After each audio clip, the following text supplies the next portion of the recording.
Vreau să văd cum se face o casă din lut, nu știam nimic.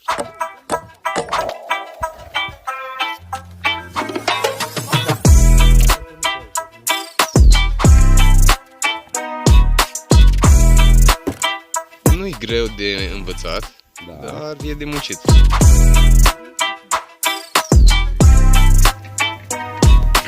Dar am găsit voie bună, adică partea asta de atmosferă a fost mult mai faină decât mă așteptam.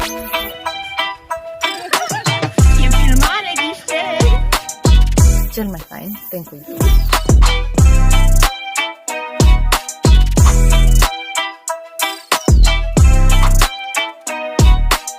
Per total, e o experiență foarte frumoasă.